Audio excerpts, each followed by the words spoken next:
members who are here, we shall be having now constituency roads management having at least 100 million shillings in every constituency, up from 62 million in the last financial year. And we should be able to fix the problems that we have in our roads. That needed leadership, needed boldness, Mr. Speaker, to make that significant contribution.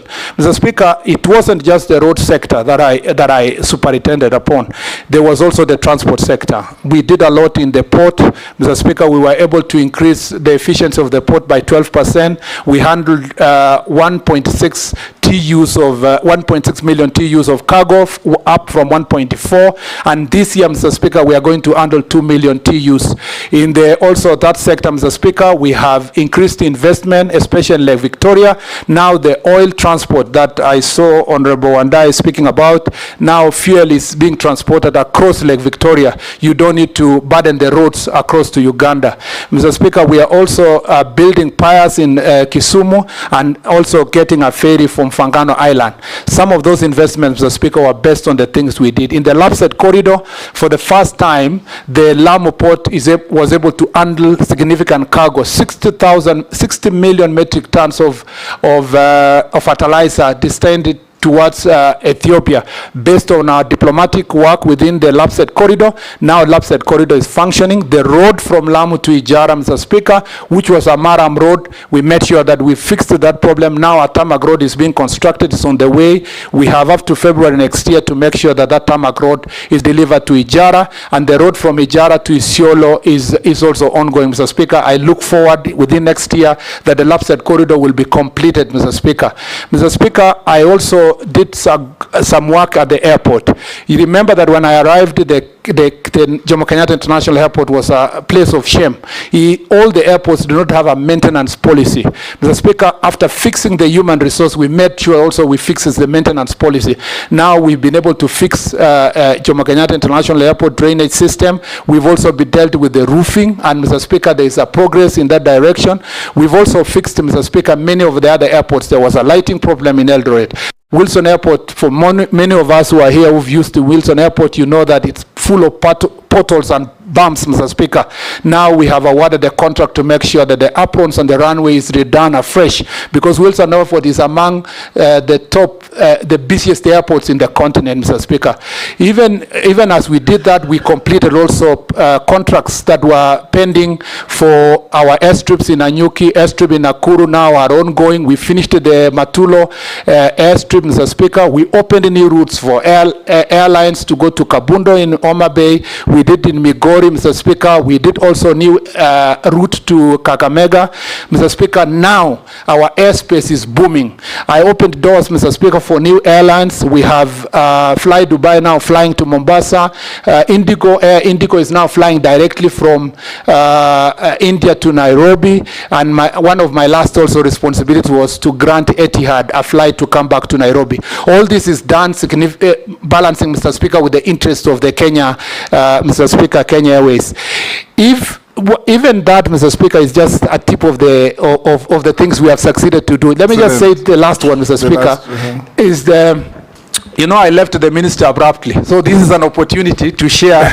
And I just in 2 more minutes, Mr. Speaker, is to say that in the railway sector, we've done a very good job to revamp the commuter rail system in the city of Nairobi, increasing the 10 stations in the city. We significantly pushed the Kumi program of the World Bank, which will give us 60 billion shillings to revamp the commuter rail system in the city. And Mr. Speaker, that will also lead to increasing the stations and therefore significantly reduce climate impact in the city and pollution, because we will be using mass transit of the railway. Mr. Speaker, we have done so also by connecting Mombasa to Miritini itself, and we are doing a construction of Riruta, Mr. Speaker, all the way to Ngong and hopefully then to Rongai, so that then we can significantly move our people using commuter rail. I was in the process of getting funding, working together with private sector and Ugandan government to make sure that we extend the railway from Naivasha to Kampala. I believe that my successor, the person who comes after me, my successor, Mr. Speaker, will continue from where we left insofar insofar as that is concerned. There are so many other things we've done in the transport sector, in the Namata. All these will be now factors of history, and we shall have the time to be able to share. So I just want to say this, Mr. Speaker, that even as we accuse the government, and there is a general accusation across board that we've not done the communication, unfortunately, Mr. Speaker, no matter how much we try to publicize these great things we have done, it is trounced by criticism and predetermined programming, Mr. Speaker, to label certain people as a failure. I have worked passionately, committed to deliver my work, working sometimes up to midnight, Mr. Speaker, and this is a job I look back and say the last 2 years have been exciting for me, and I look forward to also taking the same energy and vigor to the next ministry. Mr. Speaker, the vision I have for the young people of this republic, there are many people who have asked themselves that, why Murkomen? Why is he being put here? I believe that, Mr. Speaker, the President carefully chose me because of my energy, my commitment, my passion, and my history with young people. Mr. Speaker, I do a lot of mentorship across the country, even when I was in the Ministry of Roads and Transport. Mr. Speaker, I ran a tournament, support a tournament, Mr. Speaker, that runs in about 5 counties, and we were moving to the 6th county in the Kerio Valley region, which uses sports, and for that reason, it was football last year, to bring warring communities together, the Pokots, the Marakwets, the Turkana, the Samburus, Mr. Speaker, the people of Tugen, to bring them together to play together. And last year, as a result of that tournament, for the first time, we had an opportunity. Some leaders from Turkana got the first time to be in Kapenguria when we were playing football, and I was really surprised. And that way, sports, Mr. Speaker, is also one way of bringing people together. I have a passion for the young people, and I believe that that passion is going to be translated to action, Mr. Speaker, once I assume office. And that passion is to sort the problems that are bedeviling our young people. The problem of unemployment, Mr. Speaker. The problem of our sports sector, the way it's mismanaged, Mr. Speaker. And many other issues that I hope we will delve into. Because my teacher, Honorable Gladys Boshole, has asked a very wide question. If I'm left to answer, Mr. Speaker, I want to narrow you down now to yes, I thank you, Mr. Speaker. The much you have said, and said it well. Majority Leader. Thank you, Honorable Speaker. Going forward now, we answer questions directly. Honorable Speaker, allow me to start with a question on FIFA.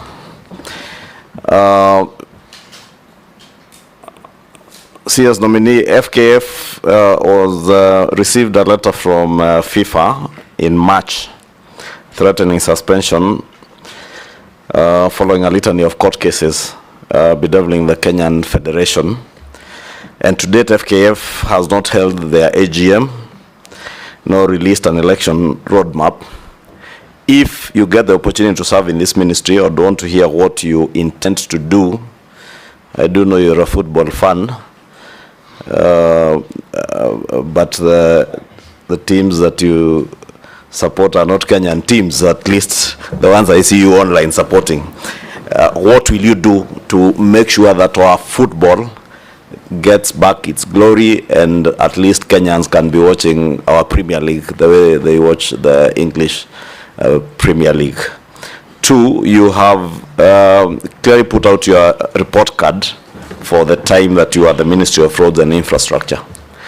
I remember a year ago, you appeared in Parliament and promised Parliament and the people of Kenya that you would be exploring PPP as a model, an alternative model of financing huge infrastructural projects. I do know there was some work on Adani at the airport. Would want to hear whether this is a Kipchumba Murkomen who has been accused on social media of selling, in quotes, our airport. Did you or did you not sell our airport? And who did you sell to? Take Jeanette as well. Mr. Speaker. Yes. I have taken note that the CS nominee, last time we vetted him here under your chairmanship, And I've seen he has just come with the same suit that he came with that time.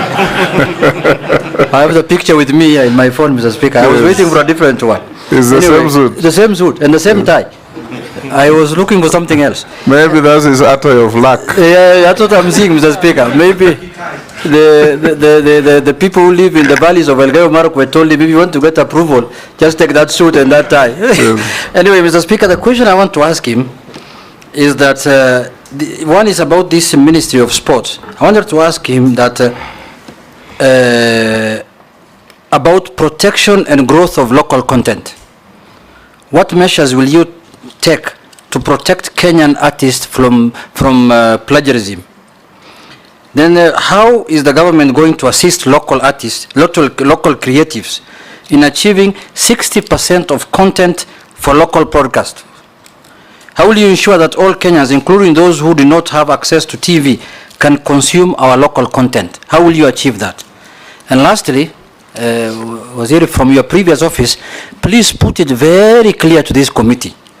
What is this matter of Adani and Jomo Kenyatta Airport? When did you travel to India? Whom did you go? What is the content of the letter? Everything. We want to know whether the Jomo Kenyatta Airport is still Kenyan Airport or it is now Mumbai International Airport. Please. Yes, nominee. Mr. Chair, as a matter of fact, what You either refer to me as chairman or speaker. I'm not a chair. I'm sitting on one. yes, Mr. Speaker. Yes. The chairperson or chairman. Yes. Why don't you like chairperson, Mr. Speaker? Because you don't want to give room for agenda. Yes. Mr. Chairman. Yes. If I say this, I will offend you and other people. I am an ardent fan. Contrary to what Mr. Kimani Ichung'wah said, I am a serious fan of Gor Mahia. I used to. Does that offend me? Because you are a fan. I suspect you are I'm a fan of Arsenal. No, my local team is AFC. On a light note, I used to on Saturdays in the St. Patrick's High School. We used to be allowed to get out of school. So we used to sneak from Iten all the way to Eldoret to watch Gor Mahia play KCC. And I was really used to be thrilled. So I've been a Gor Mahia fan for a long period of time. Besides that, in UK, I support Manchester, and in Spain, I support Real Madrid. Mr. Speaker, sports is for fun. And Mr. Speaker, I agree with Honorable Kimani Ichung'wah. Those days when we used to support Gor Mahia, AFC, and all the other teams, Shabana, among others, KCC, we even used to know all the players, up to the reserve team. Now, Mr. Speaker, I don't even know our Gor Mahia players, who they are, even when they change. Why? Because the standard of football has gone down over time. It is a paradox because access to media has increased. Meanwhile, the accessing sports and publicity of sports and standard of sports has gone down. And therefore, Mr. Speaker, I agree with Honorable Kimani Ichung'wah that the place that has to start is, Mr. Speaker, football, sports management, and for this purpose, FKF. Mr. Speaker, it is not right that for the last 8 years, you have an organization that has a leadership in office that has not been elected, but they are there in perpetuity, Mr. Speaker. Mr. Speaker, it's not just FKF, it's AK. AK has been there for 12 years without an election. Cricket Association, the same. Badminton, the same. Mr. Speaker, for swimming, the same. There is a problem, a serious problem, Mr. Speaker, when it comes to sports management in this country. And Mr. Speaker, what is also worse is that there is a collaboration, and unfortunately, as an officer of the court, I have to say this. There is a collaboration between these organizations and, Mr. Speaker, court orders. If you find why the AK has never held elections for 12 years, it's because they are perpetuating themselves using a court order. That is the same way the FKF is perpetuating itself along a court order. Mr. Speaker, the first thing I will do is to make sure that we bring all the stakeholders, and Mr. Speaker, I promise I'll do that within the next 1 month, all the stakeholders in different sectors of sports to make sure that we have a conversation on how to turn around these sports. Number two, two, Mr. Speaker, I would like, and I hope the Chief Justice is watching me, or even if she's not watching me, she'll be told. I'd like to have a meeting with the Chief Justice, Mr. Speaker, should I be approved, to discuss with the Chief Justice how they will expeditiously make decisions in relation to, Mr. Speaker, elections and officials of sports associations. Mr. Speaker, the Chief Justice and our judges must understand that they are blocking young people from accessing opportunities, Mr. Speaker. The third issue, Mr. Speaker, is that I am going to request those people who have served for more than 8 years in any federation, Mr. Speaker, to recuse themselves and give an opportunity to new people who have energy and vigor to be elected, Mr. Speaker, to make sure that they take over these associations. The last thing, Mr. Speaker, I'll say on that point is they will never recuse themselves. I know. Just restructure the constitution. I'm coming to the next one. Give them 2 terms, non-renewable.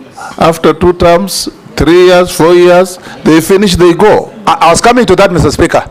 I was coming to the next issue.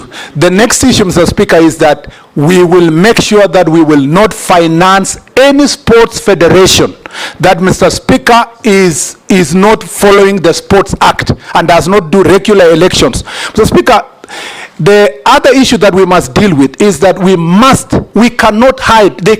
Our sports federations cannot continue to hide, saying that the resources they get from FIFA or World Athletics Organization or International Badminton Organizations are not subject to auditing. We must audit that money, Mr. Speaker, and we will involve Ethics and Anti-Corruption Commission. We will involve DCI if it requires, Mr. Speaker.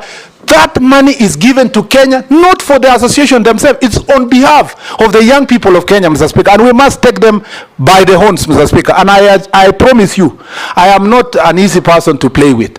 I am going to go straight to these federations. I'm going to deal with these federations. And if they accept, if they want to, Mr. Speaker, to continue operating, they must accept to work with us. Lastly, Mr. Speaker, I'd like to say that to return our football and to return our sports, Mr. Speaker, back, we must also make sure that football management is done well, but on the other side, we must also support the private sector. For example, Safaricom with Chapadimba, they're doing a very good job in identifying talent. We need to encourage other associations, other companies, Mr. Speaker, with tax rebates that are paid on time and transparently to make sure that we return private sector to be able to support our sports teams, Mr. Speaker.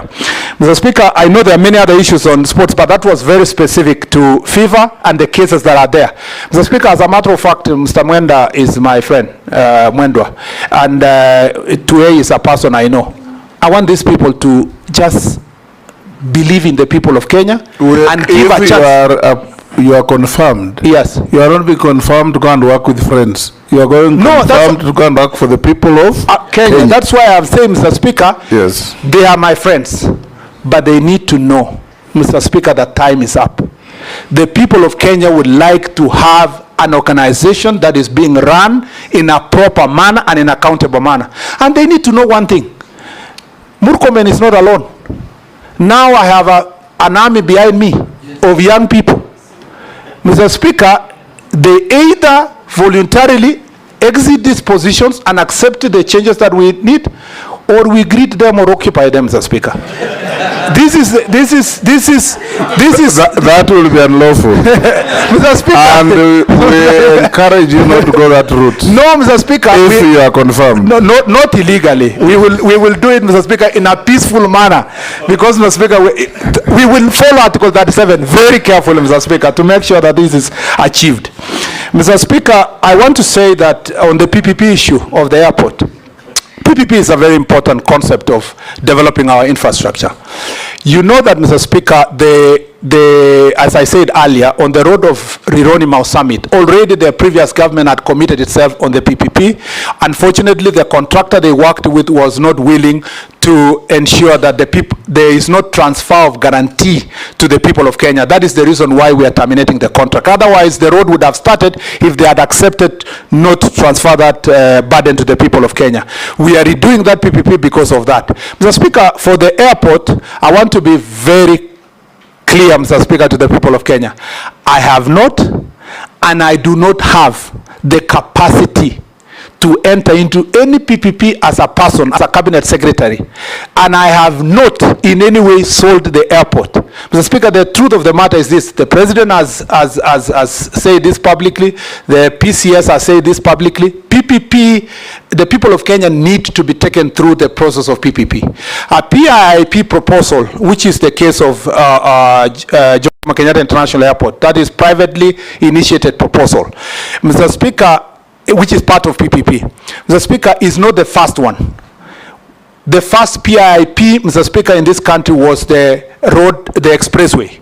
The expressway was through a PIP. The government evaluated it. They found a proper contractor. Now we have expressway with a contract period of 30 years, transferable back to the people of Kenya once the road is used and maintained.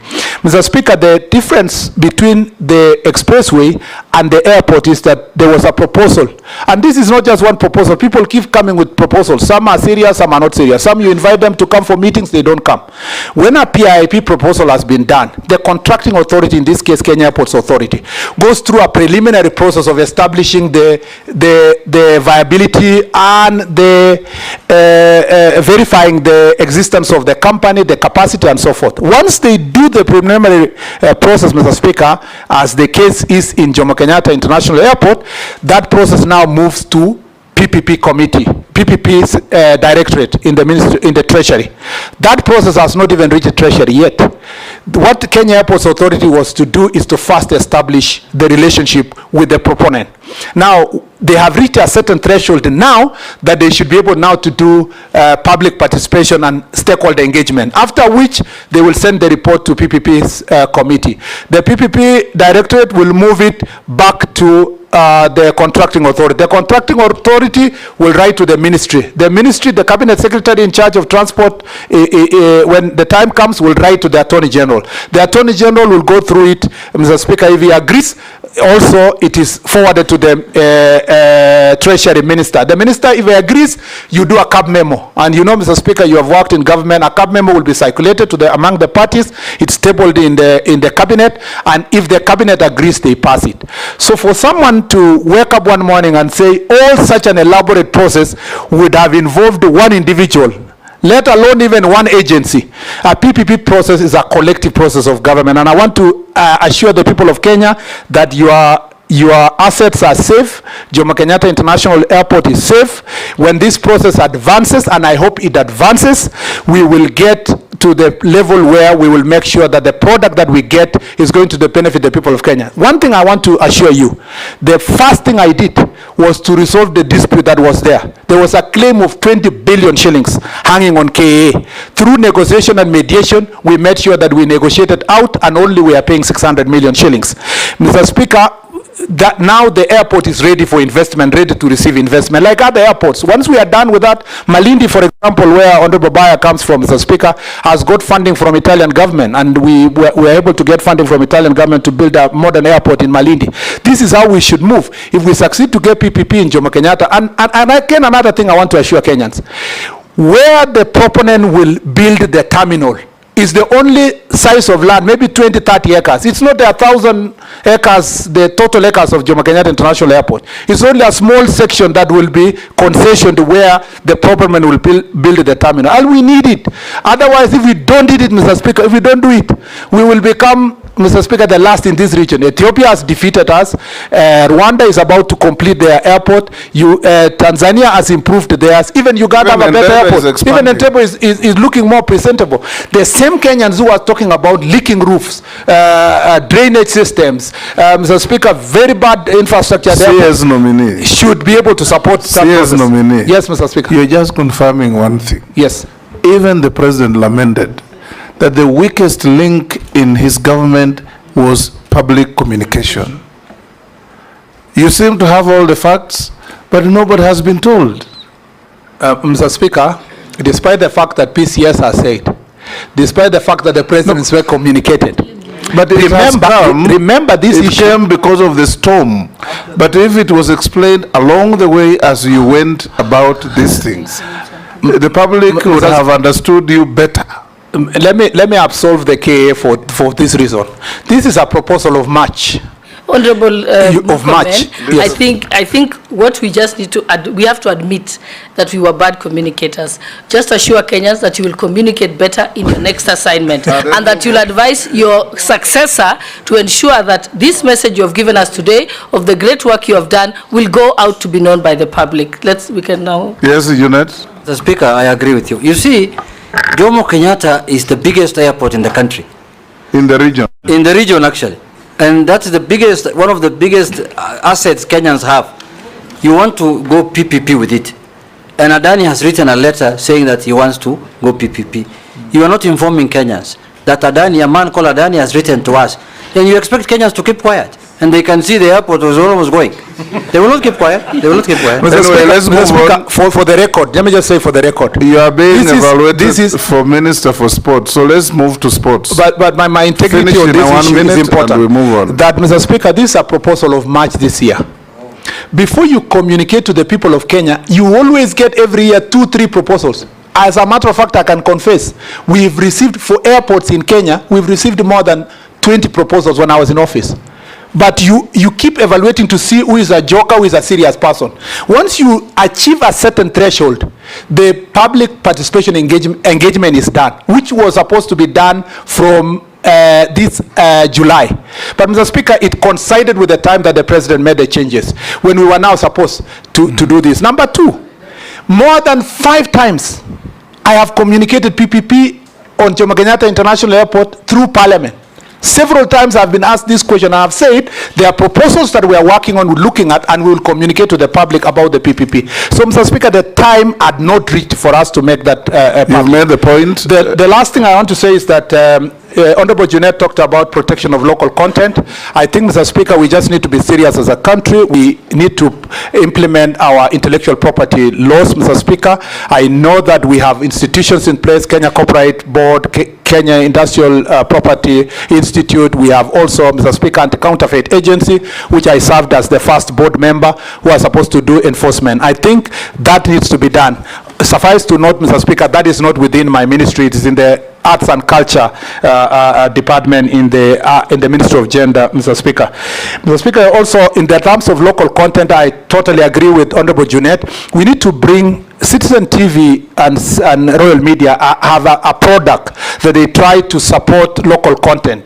Mr. Speaker, they want to go the same way with Sony Studio, Universal Studios, and so forth. We need to support more of the same of local companies that are going to take local content, air them, and, Mr. Speaker, pay our artists across the country. And this 60% local content is easily achievable if we find ways of engaging them. And I think what I have had for the short period after my nomination, I have engaged the sector. Many people think that this is one sector that has never had proper public participation. The people have the ideas, the stakeholders have the ideas. It needs just a leadership that is listening, and I'm going to listen to them, and we work together towards achieving this 60% local content. Members, one question each, and Minister nominee, you answer concisely and precisely. Naisula. Mr. Speaker, allow me to say this because PPP might happen again where the nominee will go to. And you heard what the nominee of Treasury said this morning, that Kenyans are scared of PPPs because most of the time there's so much miscommunication about it.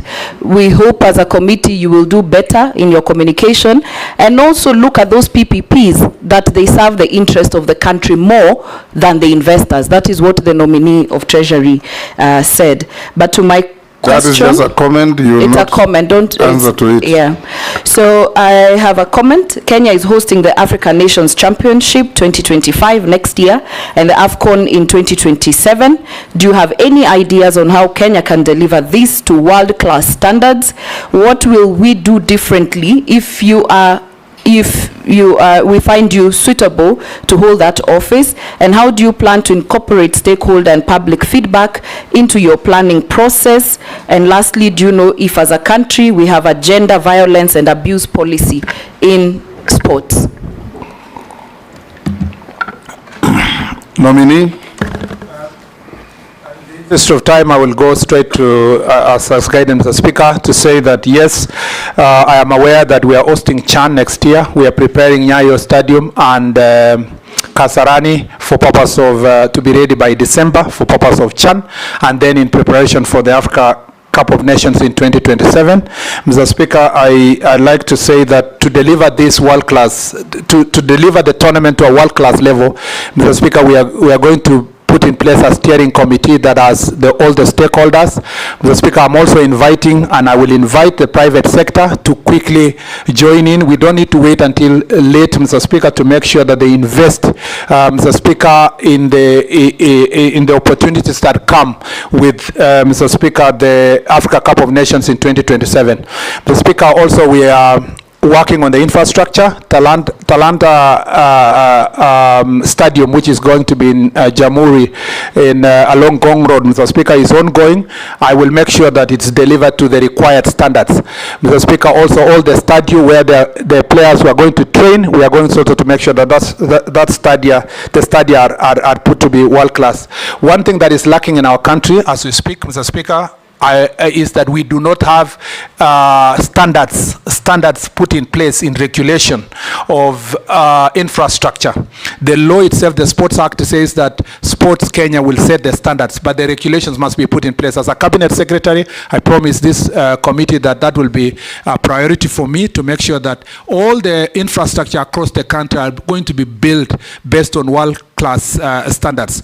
Because, Mr. Speaker, you will find some counties are awarding contracts, some institutions at national level awarding contracts to build a stadium, but if you realize the stadium themselves, they are not world class. We are redoing now Nyayo Stadium.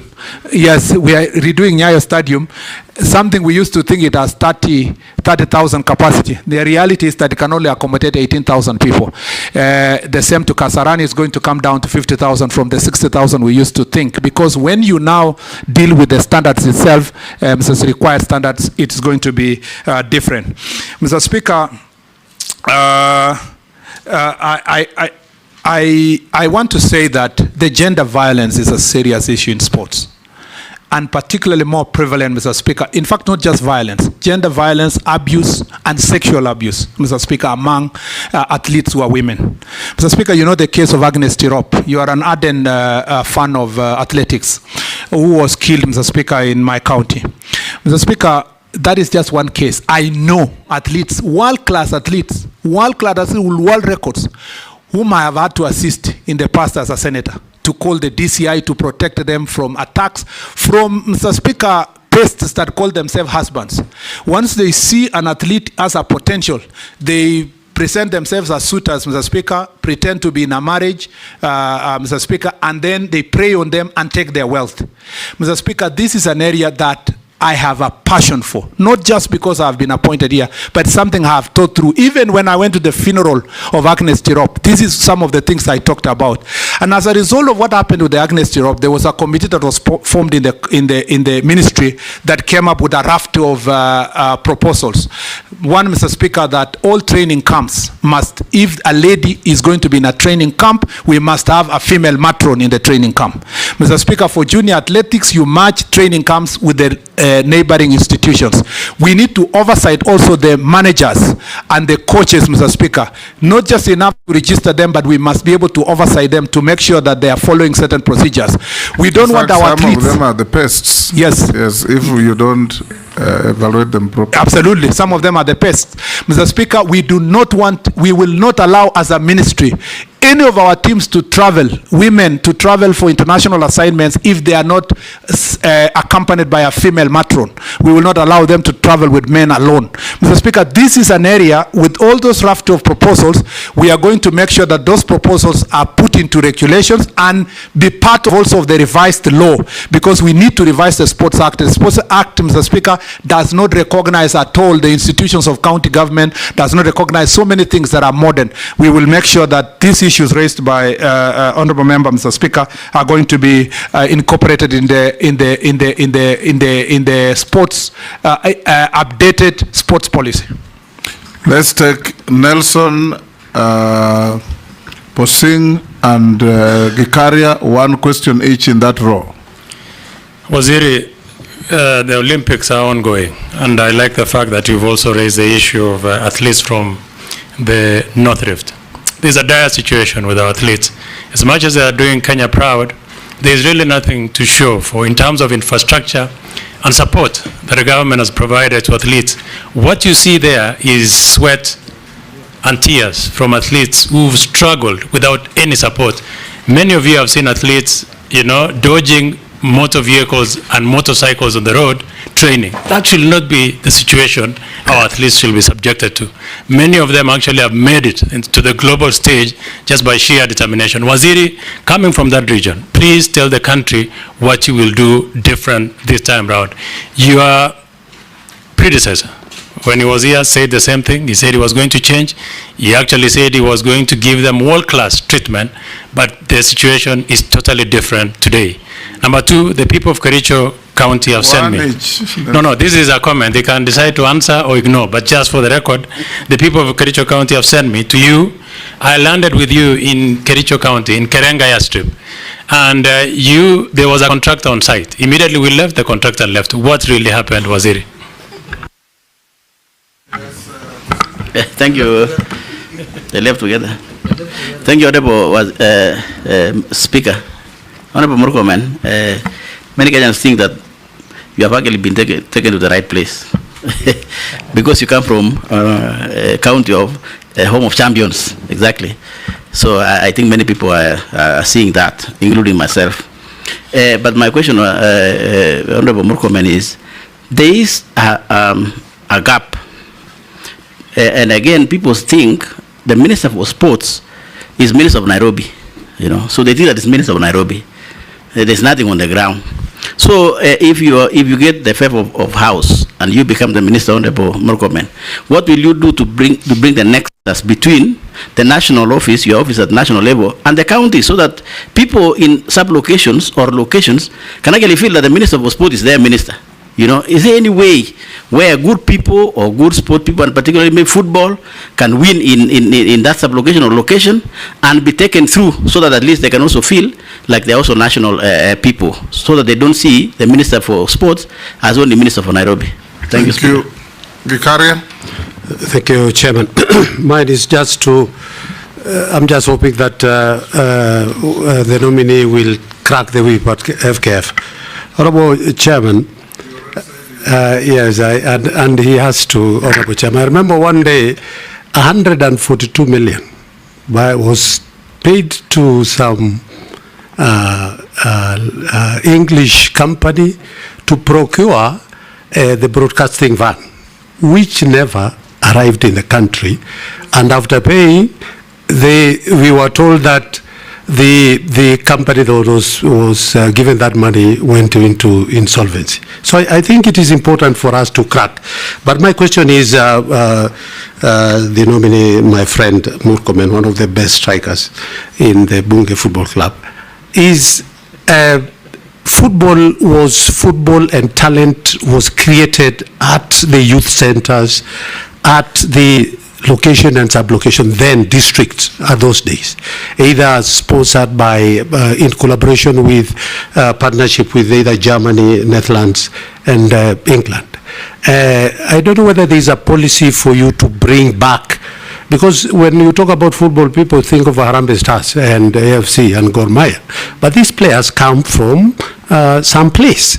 So what policy is there to revamp the youth centers sports, not only for football, but sports in general? Thank you, Chairman. Can answer those three, nominee? Mr. Speaker, the Honorable Koech has talked about infrastructure. We have a number of pending stadia that needs to be completed. That includes, Mr. Speaker, Kapkatet Stadium in his county. It includes also, Mr. Speaker, the Wote Stadium in Makwiny. It also includes the Kamarin, the famous Kamarin Stadium, Mr. Speaker, in Iten. In fact, I was so embarrassed. I'm sure most of you have seen this documentary in CNN, which has been run in the last 2 weeks. And you know, it's now Kamarin is a monument of shame because the athletes there are complaining about the infrastructure, and the journalists are showing how the Kamarin has become what it is. The Speaker, I have been briefed already, Mr. Speaker, in the process of preparing myself for this confirmation hearing, that some of the processes are ongoing in terms of delivering the infrastructure. Mr. Speaker, I appreciate that the President has already given direction that sports fund should be wholly supporting the sports activities, and one of which is delivery of infrastructure. I will make sure that, unfortunately, I'm being followed by the problem of pending bills all the way to sports infrastructure, but we'll make sure that we structure the sports fund in such a way that we'll deliver our infrastructure. We need to complete Bugungu Stadium, Mr. Speaker, in Bungoma. We need to complete the stadium, Mr. Speaker, in Bungoma. Masinde Muliro. Masinde Muliro, yes. I was confusing with the one in Buhung is also stalled. Yes, it's stalled, but the main one was to make sure that Masinde Muliro is covered properly and completed. The one is Kericho is completed because we built it recently because of these Madaraka issues. We are going to do a Kwale one. It must be also up to standard, but also all the other stadiums, Mr. Speaker, that are still pending will be completed to standard. Speaker, also Udaya Stadium and Ruringu Stadium. Ruringu and Udaya, Mr. Speaker, have also, especially Ruringu is in advanced stage. We'll make sure that we complete and restructure it. It is part of the stadium, Mr. Speaker, that are going to be used in African Cup of Nations for training, and we will make sure that we deal with that. Mr. Speaker, on the issue of, so the infrastructure is very important. The second thing is, Mr. Speaker, it's not just enough to do infrastructure. The government must invest in the training itself, in identification of talent, and I'll marry this with the question of Honorable Kikaria. We will use the Kenya Academy of Sports to make sure that we establish training centers in at least all the counties, Mr. Speaker, where we are identify talent are trained. We will work also with the schools. Schools are better placed to help us to identify the talent. There's some of our footballers like Adrian, Mr. Speaker, who are picked last year to go to Spain, who are, as a result of sports championship in high school and in primary school. We will make sure that we work with them. In fact, one of the issues that I need to explore is to make sure that the Kenya Academy of Sports are going to train all the teachers who are coaches across the country. And not just training, they must also be certified, so that that certification is going to be recognized in their promotion, so that we need to use the teachers who are already in schools to make sure that we develop. That is really what is bottom up in terms of sports. Mr. Speaker, just to mention the Karenga Stadium in passing, as has been asked by Honorable Nelson, airstrip. It is true that we established and built Karenga airstrip for purpose at that point in time to facilitate the travel as insofar as the Madaraka Day was concerned. However, we had promised the people of Kericho that we will do a world-class airport there, and we needed land. Even when we built the airstrip, the land did not belong to the government of Kenya. It's still being owned by the private company that owns the tea farm, and the negotiations are in advanced stage, Mr. Speaker. I believe we have that we will succeed to get. They had offered about 20 acres, but I said it will be useful to get at least 100 acres in that place, so that we build an airstrip properly with a proper terminal, Mr. Speaker, to serve the people of Kericho. The money had already been set aside by Kenya Airports Authority. Some of the money that was allocated at that time, part of it has been used, part has been left to complete the negotiations. I have no doubt in my mind that my successor will deliver Karenga airstrip, Mr. Speaker, in the fullness of time. Had I been given a bit of more time in the same ministry, I had no doubt that within the next 1 year we were going to be able to deliver the Karenga airstrip. Not just Karenga airstrip, many other airstrips across the country that the people of Kenya are demanding, because we want to make travel become bottom-up, cheaper, and our country accessible, including the plans we had in Moyale and Marsabit County and a number of the airstrips, Mr. Speaker. I agree with Honorable Kosing. Honorable Kosing's county produces some of the best athletes in the country. Mr. Speaker, you know, Honorable Kosing and I come from the same area. Leland area produces some of the best athletes, world beaters. But, Mr. Speaker, the facilities are not there. There is a place that border both of us, they have a small training camp. There is also another training camp in Kapenguria, among other places. But, Mr. Speaker, most of those camps are owned by private people and they are very small. Mr. Speaker, the first gap is that Sports Act does not recognize counties else anywhere. That is why we must review Sports Act immediately to make sure that even as national government set standards and do some of the sports functions, the county governments are given, have a partnership with national government insofar as implementation. Mr. Speaker, we also need to make sure that sports development, the grassroots, the same question that had been asked by Honorable Kikaria and Honorable Nelson, that we need to make sure that through Academy of Sports, we are identifying talent very early and mark them to be taken to specific areas of training so that we can succeed. In fact, the other thing that we must do is to make sure that even as athletes prepare for their sports, they should not leave their education. There is a serious gap, especially in athletics, Mr. Speaker, where many of the athletes, once they go to running, they are told, you know, concentrate on running. Yet when we go to rugby, you have graduates with master's degree and they still succeed in rugby sevens and their rugby career. So it's just an attitude of how we fashioned the athletics. We need to make sure also we support their education. And to follow what Honorable Kikaria said, we need also to deal with these investments. We need to attract more people to establish academies in the country, sports academies. I know the international schools have very good facilities for training young people. We need also that to be affordable to the people at the bottom of the pyramid by making sure that we support investors who can come from out of the country to do what used to be done in Mathare and other areas to using, Mr. Speaker, establishment of academies. Mr. Speaker, the last thing I'd like to say is that Honorable Kikaria spoke about the 142 million van and the all problems that we have in this sector. Mr. Speaker, corruption is a big issue in this. Already covered that. Yes, I'm just saying that just as he said, we are going to be able to deal with the issue of corruption head on. A forensic audit. Yes, on Mr. how Speaker. much money international organizations have been sending to these institutions. It is so ordered, Mr. Speaker. You have ordered. Mary. Thank you. You've touched on sports academies. Honorable nominee, 31 academies of sports are earmarked to commence this financial year, 24-25. They were advertised, but again cancelled. Honorable nominee, we are at a time when Kenyans are tired of too much talking. Kenyans want to see action, not what has been witnessed, PR, managing of members and representatives of the people.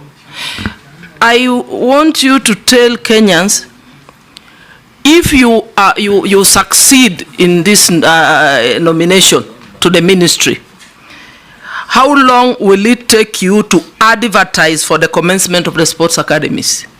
And these academies are being funded by the sports fund.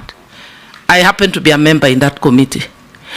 And you have said that it is possible to get partnerships even to support that endeavor.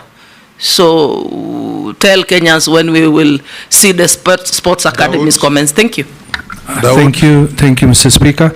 To Honorable Murkomen, we've worked with him in this Transport Committee, and I want to ask him, you have talked about the Chan 2025 and 2027, but I didn't hear you mention anything about the stadium in Meru being used, because the stadium was done for over $1 billion shillings, and already it has not been even handed over.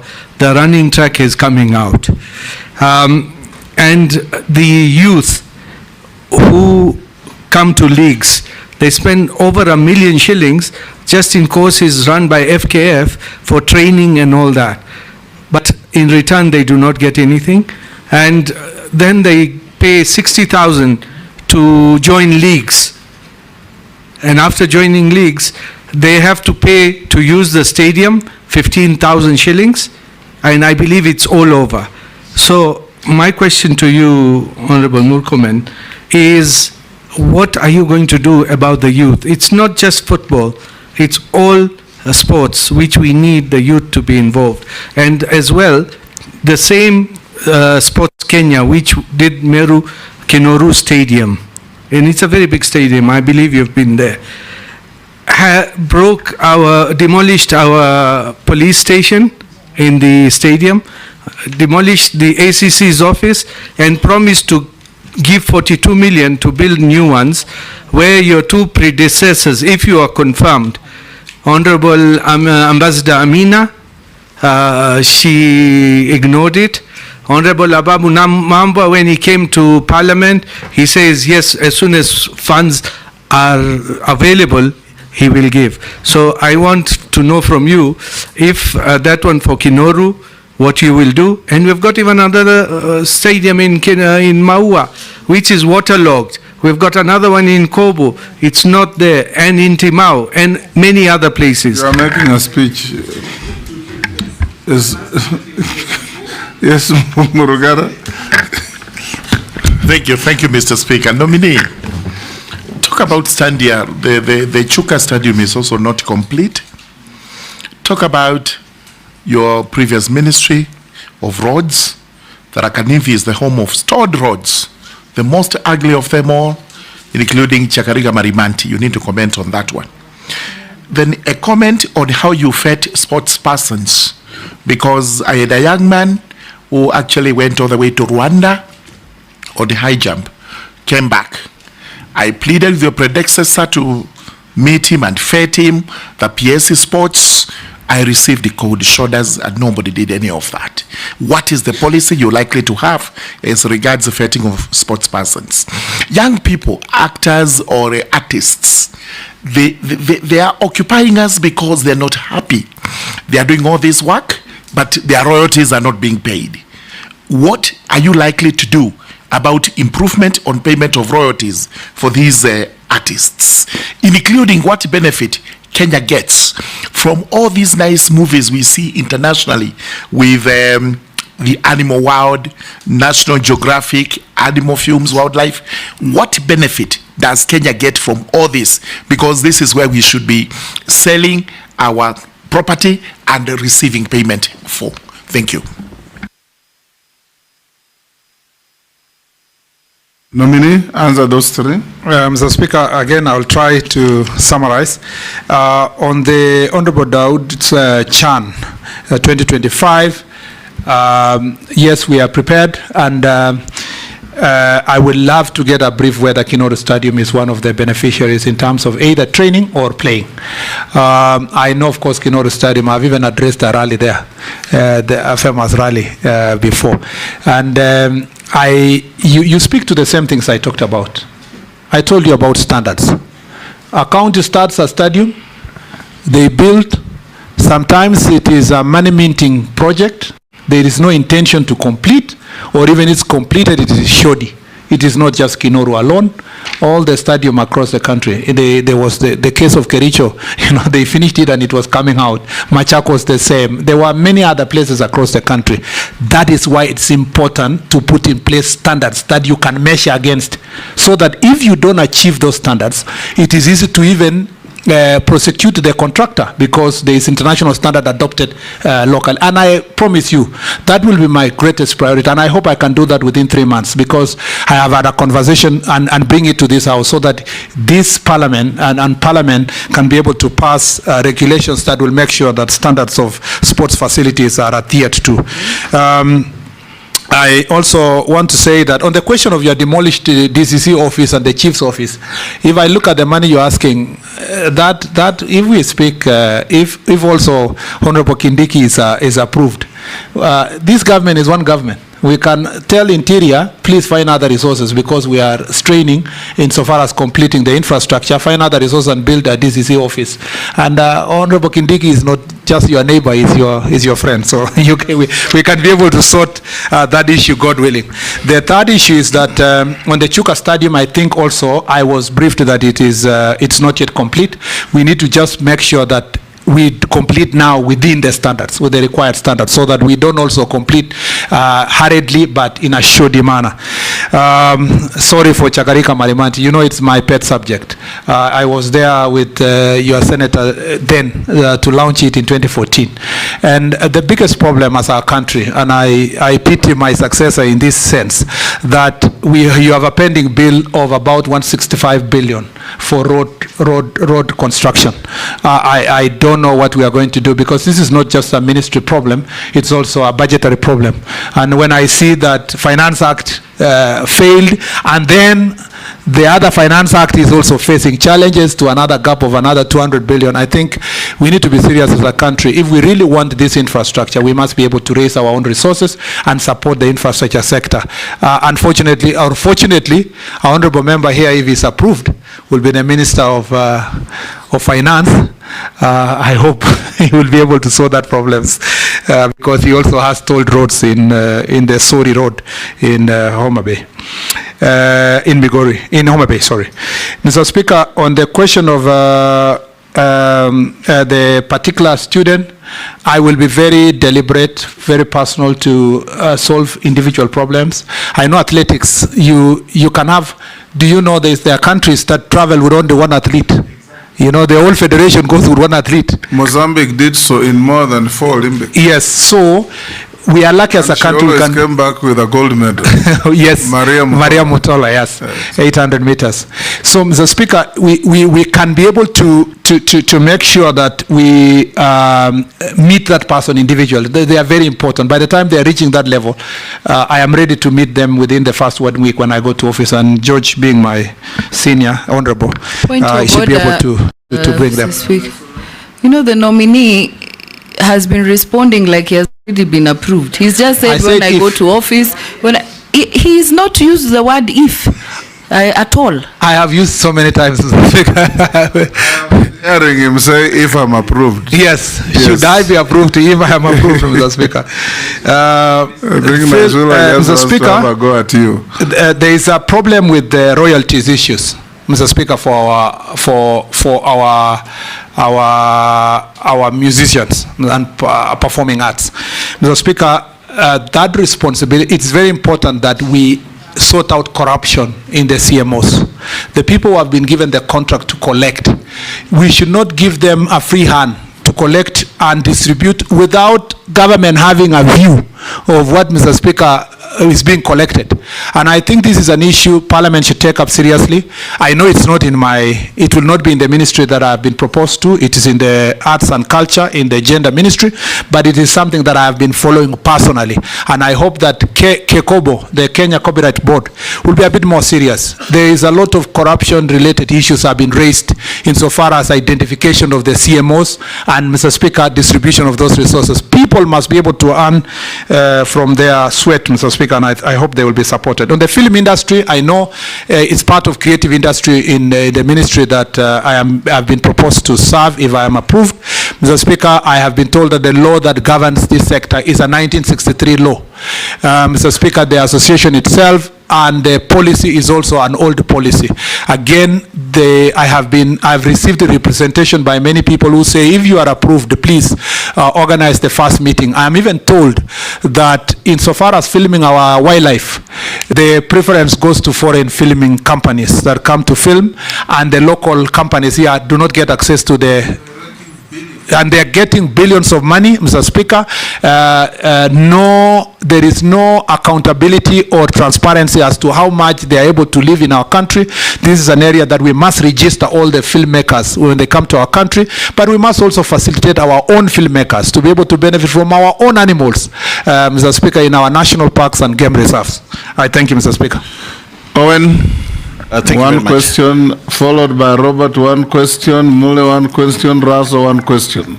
My one question, Honorable Speaker. In that order. Kipchumba Murkomen, you're my good friend, but that notwithstanding. Causing with the nominee. Okay, I said notwithstanding. You've mentioned stadia all over over Kenya, but you've not mentioned any in the North Coast. Unfortunately, this government has never invested anything in the North Coast in terms of stadia. And the coast in its own would be a very good place for sports. Even parliamentary games are coming to coast, but where will they play? Because we have no.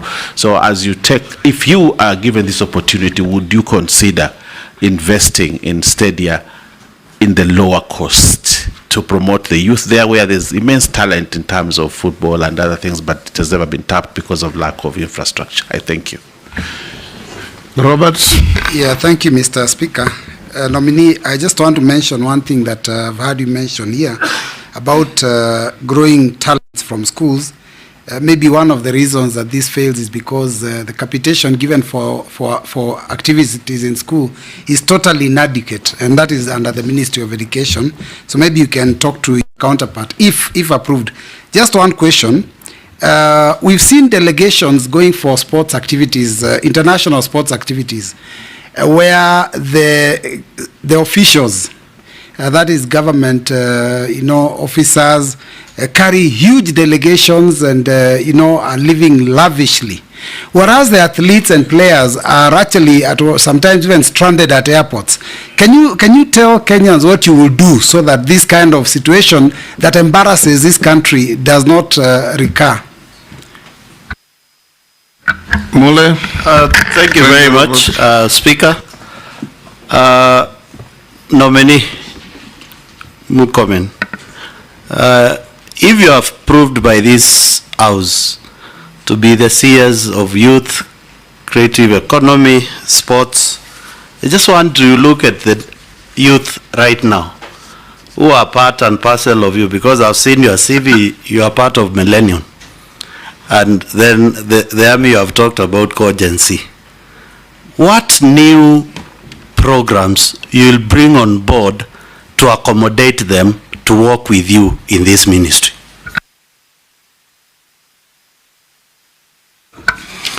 Thank you very much, Honorable Speaker.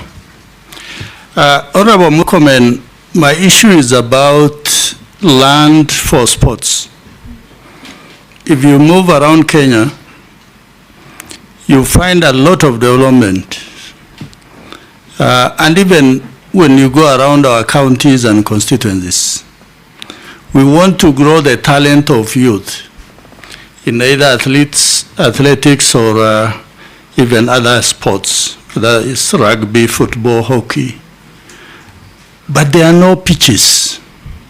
People build everything, and then the youth, sometimes they play on the road. So going forward, I want to ask you if you will come up with even a cabinet paper or a white paper to suggest that counties or even constituencies must put so much land available so that you can develop pitches, small stadia, not necessarily the big stadiums that will cost a lot of money. And finally, Marsabit and other projects that are actually by schedule have closed out youth because those stadiums cannot be used because they are under construction. Partially they are developed, and those structures, if they are going to be used, might collapse and cause unnecessary deaths. Maybe you can comment on that. Thank you, Honorable Speaker. Answer those, nominee. Mr. Speaker, starting with Honorable Owen, there is marginalization of a number of regions, especially the ASAL areas, when it comes to stadia. Mr. Speaker, I agree with Honorable Owen. Kilifi is not ASAL. It is. Part of Kilifi is ASAL, Mr. Speaker. Not ASAL. Okay. Yeah. Mr. Speaker, in the northern part of the coast, there was already a proposal that Shanzu should have a big stadium, and that proposal is ongoing. It was even meant to be part of the African Cup of Nations preparation, but Mr. Speaker will follow up. But also in Kilifi itself, we need to work together to make sure we achieve this. I think the key thing is, let's have an updated sports policy that says what is the standard of a stadium you have in a county, and which other pitches, including community training grounds, can be established, so that then, and which are going to be done by counties and what can be done by national government. And even after they have been constructed, what is the maintenance policy? Who is going to maintain? I think that once we have that policy, we have a way of sustaining those facilities. And Mr. Speaker, I totally agree with Honorable Mbui that the capitation, the problem is that we consider physical education, sports, Mr. Speaker, as a luxury, as an additional activity which can be done or not be done. We forget that that can be the quickest way of developing our people. Mr. Speaker, I think we need to have a serious conversation with the Ministry of Education to make sure that we support sports activities deliberately. Luckily, the sports fund has been supporting sports activities like the National Football Championship. Sports fund has been chipping in, but we need a structured way. In fact, in some countries, the Ministry of Sports would be combined together with education as one ministry, with one department being the sports, for structured working relationship between the two departments. And I think even without that being structured to be one ministry, we need to work together with one government to see how sports is going to, how we are going to use our education institutions. By the way, I saw yesterday a number of Olympic winners, swimming and so forth, are in various schools in Europe. They keep, the commentator is saying, oh, this one has gone to this school in Europe, that has gone to this school in Europe, this is a student in this university.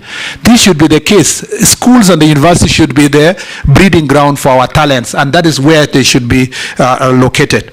Mr. Speaker, on the delegation going to international sports, I think that my ministry will take, if I am approved, Mr. Speaker, my office will take a serious, Mr. Speaker, concerned, and make sure that we follow through the list of the people who are traveling, so that essential people can only travel.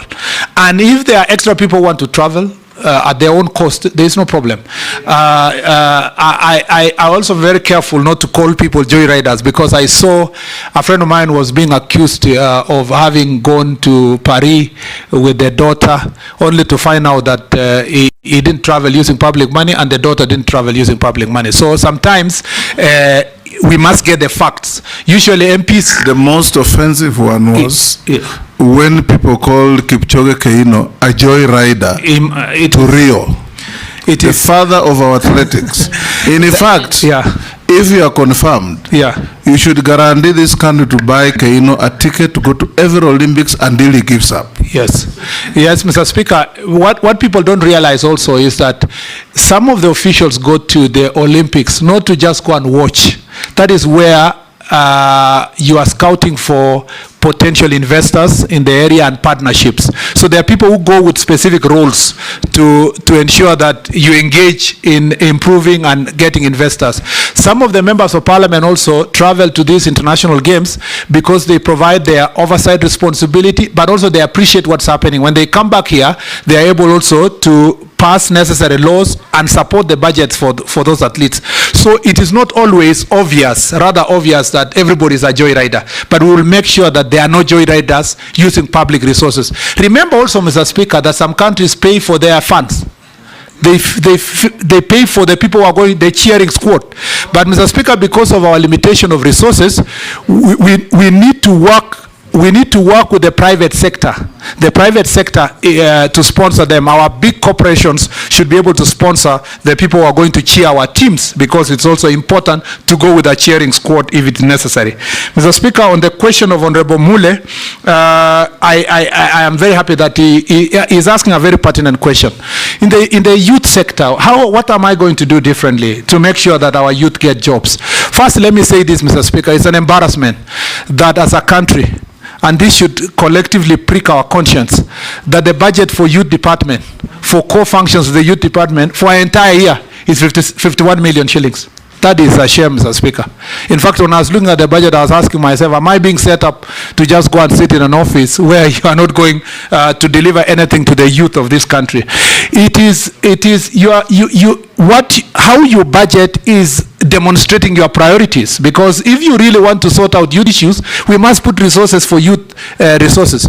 You will remember, Mr. Speaker, after the post-election violence is when a serious discussion and you were part of the negotiating team for the coalition government and for peace. You remember one of the discussion was, what are we going to do with the youth?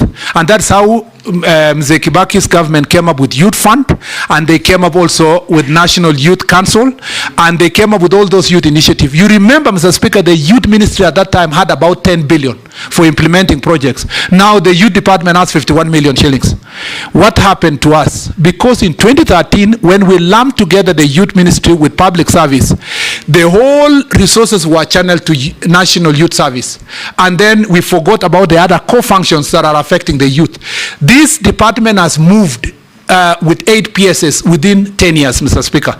And so it has not had a proper institutional memory of implementation. Mr. Speaker, that is one area that we must fix the resources. Number 2, there is a program, luckily, Mr. Speaker, that is supported by the World Bank, that's called Nyota. Its intention is to make sure that it reaches 19 years old up to 28 who have not gone past Form 4 in terms of recognition of their skills, improving of their skills, and attaching them to a specific work environment, and thereafter supporting some of them to do businesses. Mr. Speaker, that program is huge. It's about 20-something billion shillings in 5 years. I am going to be prudent in terms of managing and making sure that it achieves the objective of reaching 800,000 young people across the country.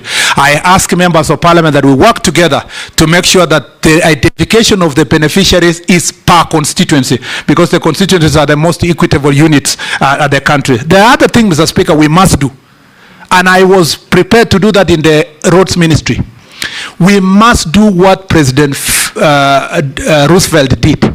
After the Great Depression, between 1933 and 1938, President Roosevelt came up with something called the New Deal. The New Deal was to work on deliberate mechanism of finding jobs through government projects for young people.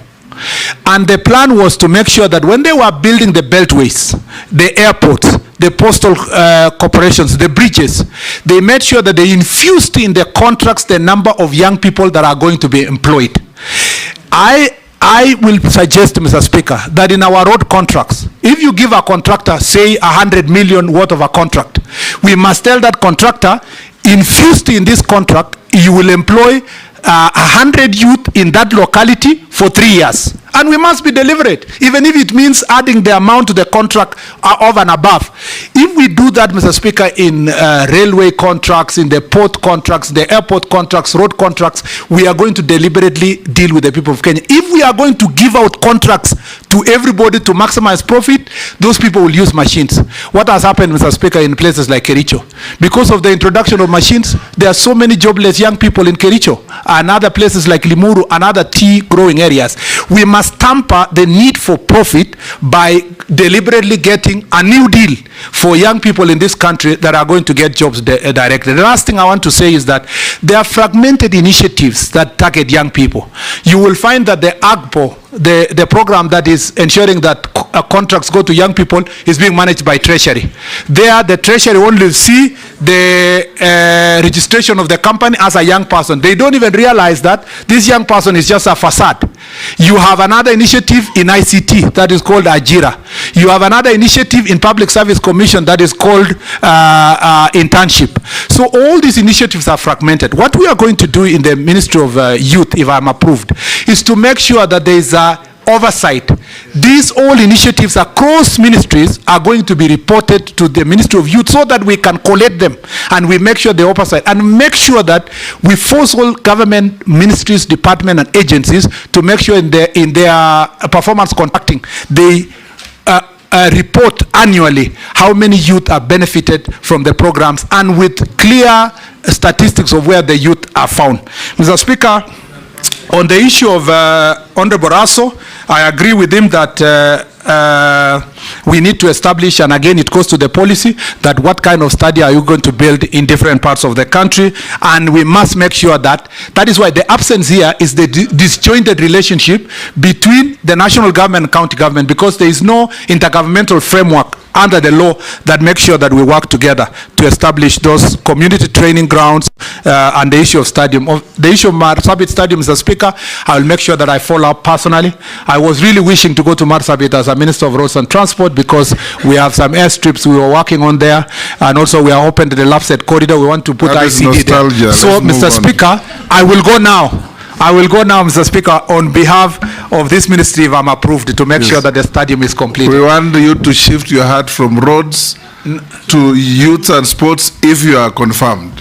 Yes, Mr. Speaker, but as a cabinet secretary, you still have the responsibility of supporting I know there is the rest of government. Responsibility, but don't live in nostalgia. Let's have now. Yes, Junet. Point, when we are looking at the suitability of a nominee, we also look at his commitment to the work he's going for.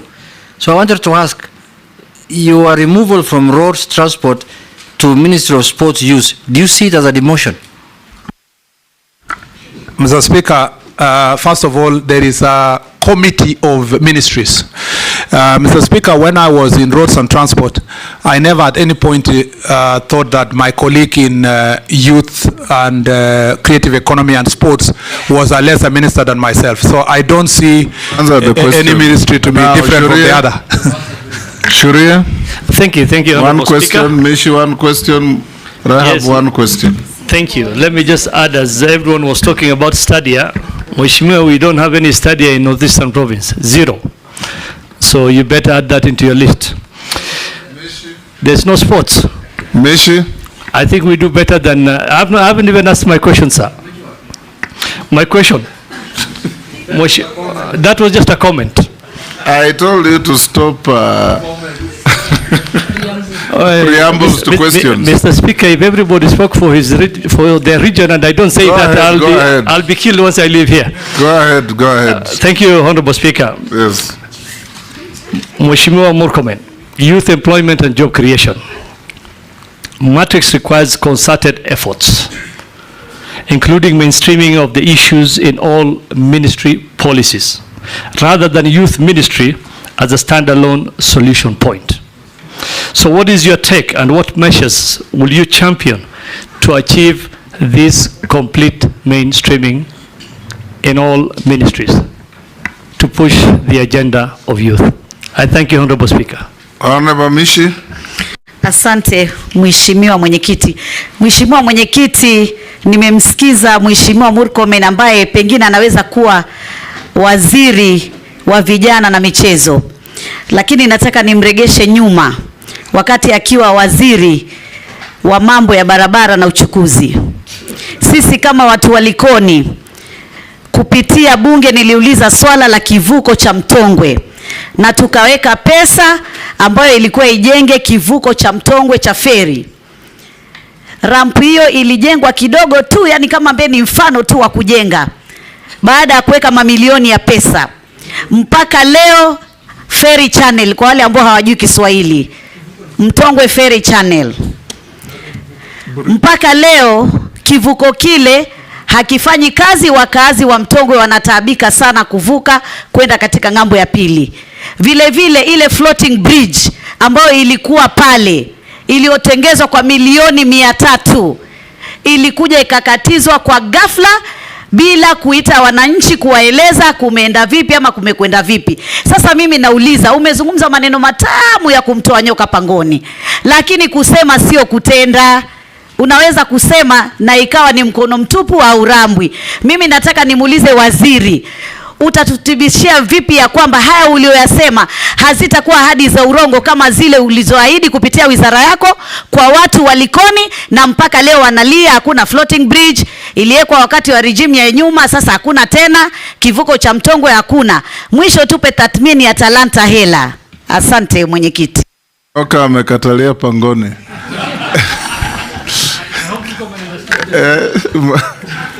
Yes. Thank you, Mr. Speaker. Rahab. Yeah, to the nominee. I don't know whether you are aware that most of the constituencies, we don't have youth officers for the last 5 to 7 years. And I'm sure you need those youth officers because they'll help you to go on the ground and do mapping and know exactly what is happening on the ground. Honorable Speaker, I've also received another question from your friend, Honorable Murkomen.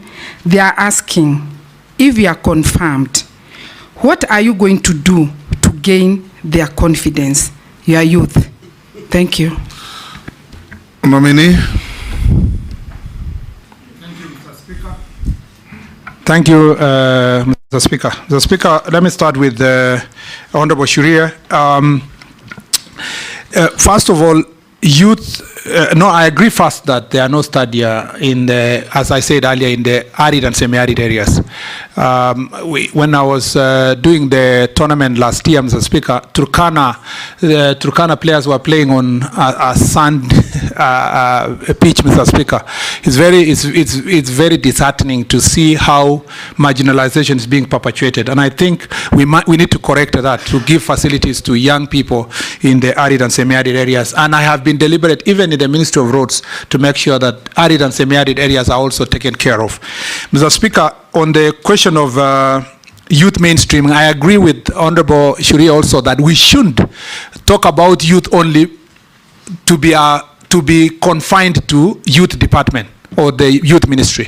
It is a mainstreamed issue across the board, and that's why I said earlier that the youth ministry itself should provide oversight whether the other departments of government are achieving the objective of creating employment and creating opportunities for young people to do business and making sure that they are given access to have a voice. Mr. Speaker, part of those initiatives that were done after post-election violence by the second term of President Kibaki was to have a National Youth Council, which has never been operationalized up to now. I participated in the youth agenda in the whole conversation about how to operationalize the National Youth Council. I want to promise the people of Kenya that we are going to give the young people of Kenya a voice to elect their own leaders from grassroots national level, so that then the objective of National Youth Council is going to be achieved, where they will have their own leaders elected by themselves. Part of the reasons why young people are in the streets protesting is because they feel that they are not being involved in decision making, or they have no voice, they have no channels of releasing that which they would like to give to the country. And I don't want tokenism in this case. They must also be part of the decision making. Mr. Speaker, when I got any opportunity to appoint board members in the previous ministry where I was, Mr. Speaker, without being nostalgic, I made sure that youth were in every agency that I appointed. In fact, in some of them, like the Kenya Railway, there are more than 2. If you go to Kenya Ports Authority, we appointed a 26-year-old board member. And these are big corporations that people think that young people should not be sitting there. I made sure that there was a deliberate effort to mentor. Mr. Speaker, Honorable Mukame has asked a question: can the youth of Kenya trust me to lead them? They should trust me because of my track record. My track record, Mr. Speaker, in the previous ministry speaks for itself. My track record as a senator speaks for itself. My track record as a mentor. I have mentored people, Mr. Speaker, who have become members of parliament. That is what you started with. Leaders and MCAs. No, but the question was asked that how do they trust me? They should trust me because I have mentored young people until some have accessed higher positions of governance in this country. And if they got a minister that they should be proud of, and they will be seeing it is Kipchumba Murkomen. If you are confirmed. Yeah, if I'm confirmed.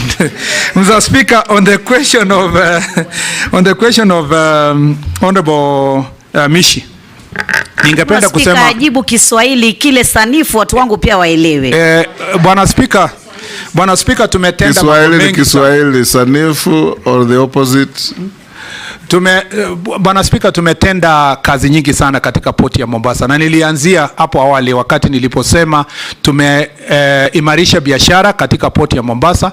Sasa hivi uongozi wa poti ya Mombasa mkurugenzi, kwa nini hukumaliza kivuko cha Mtongwe? Ndio nakuja kwa nini floating bridge ilitolewa? Ndio ninasema hivyo, Bwana Speaker.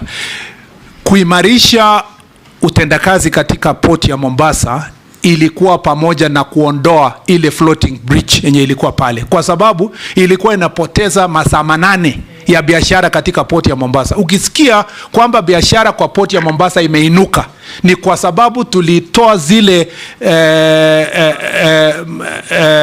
vikwazo ambazo zilikuwa zinatufanya tusifikie malengo yetu kama wizara ya uchukuzi. Na kwa hivyo kuna mara nyingine lazima uhakikishe ya kwamba unaangalia faida yenye inatokezea kwa watu wote wa Likoni, sio wachache. Ya pili, Bwana Spika, tumeharakisha ile barabara ambayo ni Southern Bypass yenye inaweza kufukisha wananchi kupitia Dongo Kundu bila kutumia ile bridge. Ya tatu, Bwana Spika, nilisafiri na Mheshimiwa Rais tukahakikisha kwamba tutaanzisha ile bridge ya Likoni Bridge, mpango kubwa sana ambayo itabadilisha maisha ya watu ya Likoni na Mombasa. Na kwa hivyo Mtongwe Bridge ferry, Bwana Spika, kweli ni kweli kwamba tumeanza kazi, na ninaamini ya kwamba wale wamebaki pale watahakikisha wamemaliza yenye imebaki. Bwana Spika, nakubaliana na Mheshimiwa Mwishi kwamba kusema si kutenda, na ni ukweli kwamba Bwana Spika, nilitenda mengi bila kusema. Ni wazi ya kwamba wewe na naibu spika Mheshimiwa Gladys Sholei mlisema wazi ya kwamba makosa kubwa ya serikali hii ni kwamba hatujatangaza vilivyo yale yote ambayo tumetenda. Kwa hivyo, kwa sababu nimepata nafasi hii, hayo ni baadhi ya mambo ambayo tumetenda katika wizara hiyo. Bwana Spika, kwanza uvoda mwenyekiti. Bwana Spika, mwenyekiti, nataka hapa ieleweke, kwa sababu huu mradi wa floating bridge haukufanyika kitambo, na ukumbuke ulitumia milioni 300. Sasa ukisema muliitoa tu kwa mambo mengine, wakati ilipokuwa inatekelezwa hamkufikiria hizo milioni 300 za Wakenya zimepotea tu kiholela. Bwana Spika, ni kweli kwamba tumepoteza milioni 300, lakini tumetengeneza bilioni ngapi? Tumeongeza faida ya poti kwa bilioni 10. Ukilinganisha faida au mapato tuseme, but it's faida because it's the difference between the 6 billion we raise and the amount that is Mr. Speaker, I didn't want to call it profit, but yes, if you really want to call it profit, it's profit by 10 billion shillings. And so to chase 300 million at the expense of 10 billion, it was a wise decision to make sure that you do away with that floating bridge for the benefit. Mr. Speaker, Mheshimiwa aliuliza talanta hela. Yes. Hii ni kusema kwamba tuko tayari kubadilisha talanta yako ikupatie hela, na ni kwa njia nyingi, kwa kuweza kuanzisha katika mashinani yale miradi ambayo yatahakikisha kwamba kuna mchipuko, Bwana Spika, ya michezo hali mbalimbali, pia ya kuhakikisha kwamba tumeleta teknolojia kusaidia kuhakikisha kwamba Wakenya ambao wako na talanta wanaweza kutangaza talanta yao na kuweza kupata hela kwa mifuko yao, Bwana Spika, kulingana na ile bottom up economic transformation agenda ya serikali hii. Bwana Spika, mwisho ningependa kusema yale maswali ya Mheshimiwa Rehab Mukami, that we don't have the youth officers. It is true. As I told you, the youth department has been neglected. And even where we have youth officers, they are not utilized. Because if you have 51 million to run your core projects across the country, it is evident that you are not going to be able to utilize those people. There was a request already that has been made to Treasury to support programs for youth, and also because of this Nyota program that we are going to start, we will need these youth officers in every constituency to be replaced and to be supported to make sure that they can do the work that they need to do. What are you giving to do there? To gain the confidence, Mr. Speaker. There is no other way. There is no other way of gaining confidence except to work. I've already answered that. Yes, Mr. Speaker. We're going towards the end. Deputy Speaker. Honorable Murkomen, I just want some undertaking from you. One is the World Championships, which were held in 2025 in Tokyo, was supposed to actually have been held in Kenya, but we lost the bid because all our stadiums, including Kasarani, did not meet the international standard. Right now, because you're building, the stadiums are being refurbished, assure us that you will ensure that we bid for the 2027, 2029 or 2032, at least in our lifetime, because it was sad that we actually lost this. Also, and I will volunteer to help you do the bidding documents, because I'm good at that. Number two. In what capacity? He has not been confirmed. As a pro bono. If he's confirmed. Pro bono if he's confirmed. Also, one other suggestion, the reason why Nigeria, Nollywood is very successful is because they have a law that provides that 70% of their content in their local television stations are local. That's how Nollywood grew. Also, there is a question here by a Gen Z. Let me just look at that question. Okay, here. I have a message here that says, please ask the incoming Waziri, what is his plan on ensuring that there is no gap of miscommunication or disconnect between the government and the youth Gen Z and Gen Alpha? Does he plan to have an advisor who is this age group so that they can advise him? Asante. Yes, Jeanette? I wanted to ask one last question. Mr. Speaker, I want to ask the nominee. One of the problems this government, we faced this government in the last 1 or 2 months, Mr. Speaker, emanated from what is called opulence, arrogance, show off, and unfortunately or fortunately, you are put in the center of it. What is your reply to that? Or what do you say about that?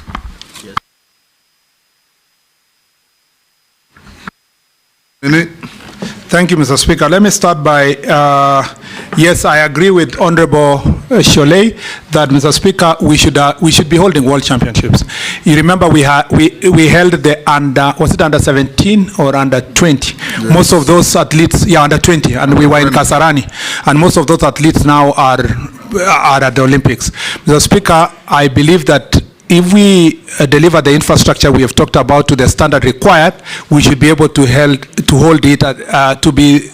it at the next available opportunity. And I want to thank the Honorable Cholet that should I be confirmed, she will also be willing to support Mr. Speaker, and that is patriotism. That's an act of patriotism. And number two is that this law, I know we have a policy in Kenya, I think it was put at the time of Honorable Tuju, if I'm not wrong, that says 60% of the content should be local, but as a policy, as a directive. But I think we need to move it to law. So when we are revising because we have now a draft creative industry bill and policy, I think as we move to that direction, we should include that in the bill. Mr. Speaker, Honorable Cholet also has talked about communication and reaching out to the younger people. I want to confirm that, Mr. Speaker, I will make sure that I work with the young people, and I will, resources permitting, and it's my wish that I get somebody to work with me who is at the age of what is now called Gen Z or Gen Alpha. That group, Mr. Speaker, who are in their 20s to 30s, Mr. Speaker, I would like to have one of them work in my office, but also I'd like to make sure that the internship programs that we also have in the government, some of those who will intern within the ministry to intern in my office, so that they can also help me build my capacity among young people, so that I continue benefiting from the benefits working of these young people. By the way, I want to assure our young people that they should not fear anything about. I am very enthusiastic about sports and youth, and that, Mr. Speaker, is important to make that assurance. Mr. Speaker, Honorable Jeanette has asked a very pertinent question. I'm very happy to have this opportunity to say this. Mr. Speaker, I am not arrogant. In fact, Mr. Speaker, I am as gentle as a dove. For those who know me, who are my friends, they know that I cannot hurt a fly. Mr. Speaker, I have many friends in this parliament. They know me. And I have many friends who I've worked with. The problem with public service, and particularly if you have been a politician, you are always around here confronting challenges. And sometimes when you speak in a particular manner, it's concluded that that person is arrogant. Mr. Speaker, I am not. And as a Christian, I should not be containing arrogance. Number two, Mr. Speaker, on the question of opulence, Mr. Speaker, I must say this with utmost respect. I do not know even what opulence means, Mr. Speaker. And let me say this. I take it to mean that people who are opulent are the ones that bask in wealth and modern things. You will see them exposing where they are with their families, where they live, going to showing which car they drive and all that. Mr. Speaker, I just became a victim, unfortunately, of a crossfire, of a conversation. On things, Mr. Speaker, I do not go anywhere to announce to somebody that I wear this, I do that. It's just that some pictures take something you wear and this, that, Mr. Speaker. Ultimately... And you spoke carelessly somewhere. Ultimately, Mr. Speaker... In some radio show. It wasn't careless, Mr. Speaker. Ultimately, yes. I was asked in a radio show a direct question. What is the most expensive shoe, tie, watch you have ever worn? Mr. Speaker, I had two choices. You didn't know it was a trick? No, it's not a trick. Even if it was a trick, I had two choices. Either to lie or to say the truth. Or not to answer. Mr. Speaker, no, let me just come to that. That was the third Mr. Speaker, I would have refused to answer, but I also had the opportunity to say the truth.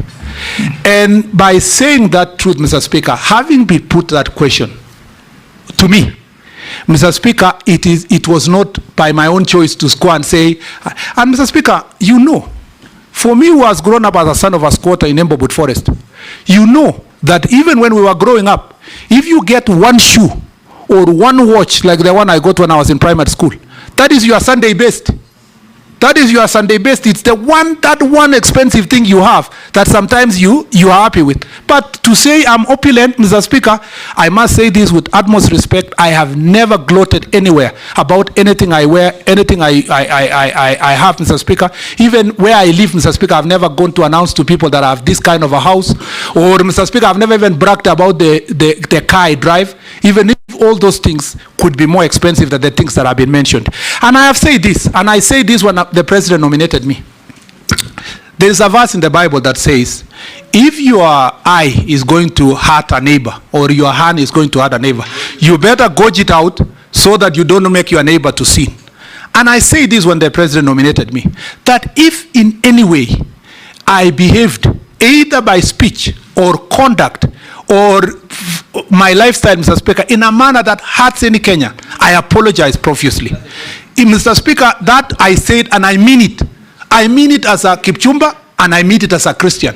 That if I had, and Mr. Speaker, to demonstrate my commitment, Mr. Speaker, if any Kenyan tells me tomorrow that you can only wear butter shoes, and it will help me, Mr. Speaker, I'm being very honest, that if you wear only butter shoes, it will promote us to focus on your job and to hold you account on your job, Mr. Speaker, I will do so. Because I do not want anything to distract the people of Kenya from the things I do. And I say this, Mr. Speaker, this is the conclusion, having managed, Mr. Speaker, a ministry that has so many agencies and a huge budget, I am extremely proud as Kipchumba Murkomen that for 2 years I have not been mentioned on questions of incompetence. I've done my job with utmost hard work. The people I've left back in the ministry are very proud of the work we did. Number two, Mr. Speaker, that in those 2 years I have not been accused by anybody on anything related to impropriety or corruption. Integrity is my middle name, Mr. Speaker, and I intend to keep that integrity, Mr. Speaker, notwithstanding the misconception that came around this. And I will remain in that narrow path, Mr. Speaker, for the benefit of our country. Don't fear, don't live in fear. Honorable Murkomen, I'll ask you two short questions. Number one, I'll take you back to football. Because football is the most captive sport in the world. You know that.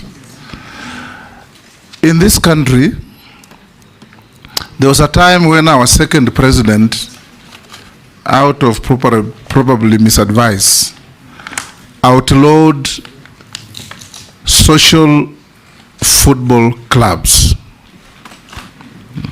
World over, if you go to Germany, if you go to UK, all those clubs are born out of social groupings. Emirates, we have my team, Arsenal.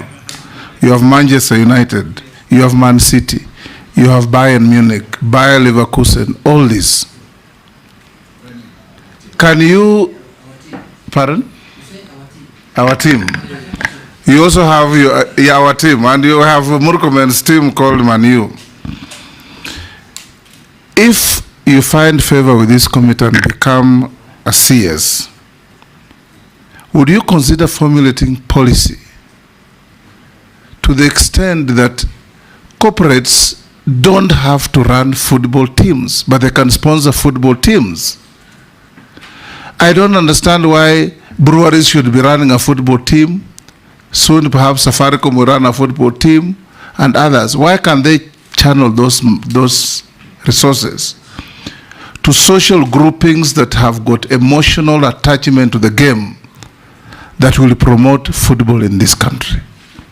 Number two, when FIFA continued unreasonably interfering in the management of football in Nigeria and Cameroon, the government deliberately tell them, go to hell, suspend us for 2-3 years, it doesn't matter, we'll organize our sports, hold elections, have accountable leadership, and we'll come back to play with you.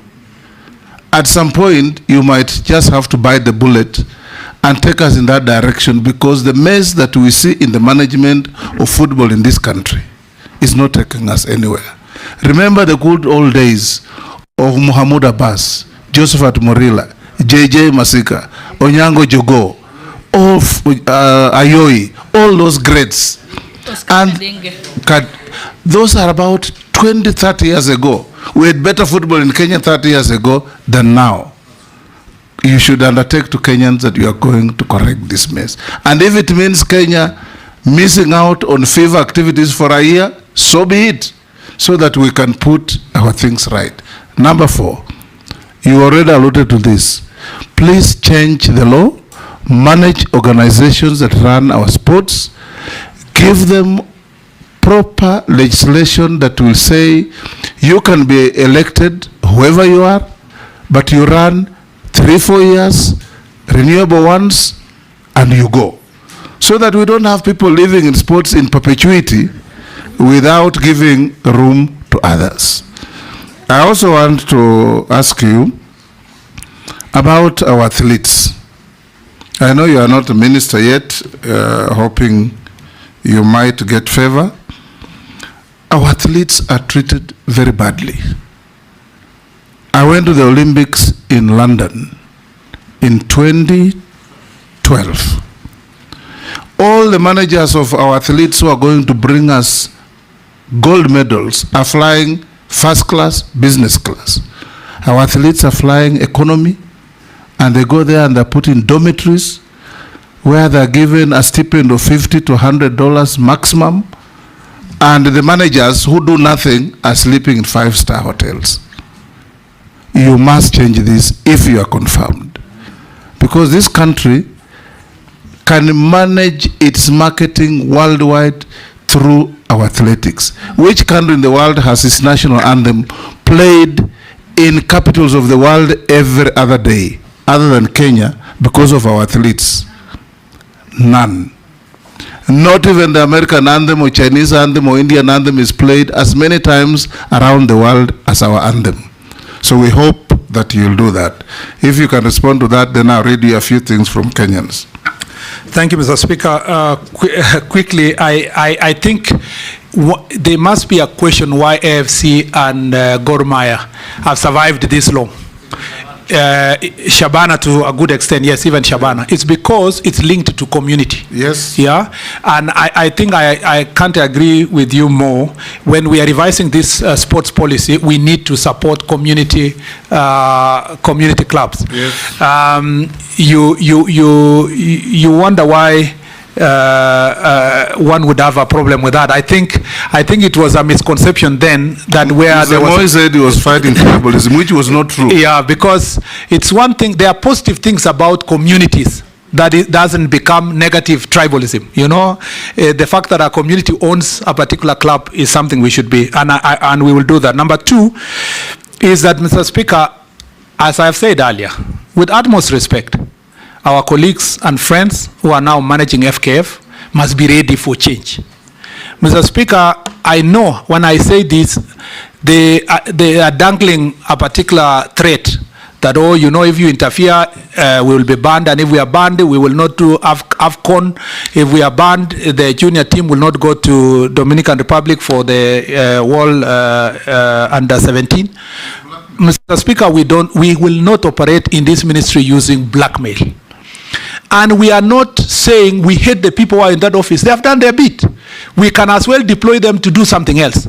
But let's open the door for other Kenyans to elect sports leaders of sports federation. Do you know, Mr. Speaker, that sports like tennis, like basketball, like cricket, like badminton can really employ so many people? Do you know what? Most of those federations are in people's briefcases. You know, they are walking around with it. You know, there is somebody in this country who is in the badminton federation who travels to Malaysia, where the headquarters is, and he is getting some small allowances and filing returns. And nobody knows. As I have said, transparency must be achieved. You must publish your accounts. You are receiving this money on behalf of the people of Kenya, and we must make sure that FKF, AK, and other federations are going to be run transparently. Mr. Speaker, let me just, for avoidance of doubt, I will not be able to do this job alone. You can see the strength of those cartels. If I get Parliament will support you. Yes. Parliament, we will really need Parliament if I am confirmed. Number two, Mr. Speaker, we will need the Chief Justice of the Republic of Kenya to create a conducive environment with our judges of dealing with disputes in sports federations, because there are many federations where the officials are surviving on a court order for more than 10 years. That is ridiculous. Yet the people of Kenya and the young people are losing opportunities because of those delayed elections. The last thing I'd like to say is, Mr. Speaker, yes, I agree with you that our athletes are treated badly. As I said earlier, my first assignment will be to put together stakeholders in every federation. I will start with football and athletics, Mr. Speaker. I want to call all the stakeholders, let them say all the issues. Their cabinet secretary would listen, their ministry would listen, and then from there, we agree on a protocol on how to treat our athletes when they are in international assignments, with clarity of where they will live and so forth. But also we will need also parliamentary support to make sure that the resources can support also where they are going to stay. Good. One Kenyan asks, I think why are students made to leave school or be absent from school to participate in school games, but are never rewarded like school fees rebates? Another one asks, will you complete Masinde Muliro Stadium in Bungoma? Another one asks, will you complete Kericho Airstrip? That you already answered, even Masinde you talked about. Another one asks, why didn't you open Dongokundu Bridge? I think Mishi has talked to that. Another one says, through sports talents, you can integrate refugees with the host community. Why haven't you done, do you promise to do this for the refugees of Kakuma in Turkana? Then there was another one. The National Youth Service. The National Youth Council, why has it held elections for 12, how many years they say? 12. 12 years. You had already talked to that. And somebody says, and this is not your responsibility, that NYS should be in your ministry. That is up to the appointing authority and the designating authority, who is His Excellency the President. Chairman. Yes. Chairman, it's not a question. Yes. It's a comment, just a comment, a brief one from Kenyans. They've asked that I tell the nominee that the young people, they are buying computers, mobiles, laptops, software. They're quite expensive, and they use it to make money through creative, you know, what they record and they share out there. And we already taxed them under the Finance Act 2023. They're asking you, please do not tax them any further, or don't propose any further taxes. And lastly, know about mental health challenges for our young people. Yes, nominee. Thank you, Mr. Speaker. The rewards school rebates, yes, St. Patrick's High School, where I went, used to have this free scholarship for all the sports athletes. And they used to even to have a scholarship also for the volleyballers when we were doing very well.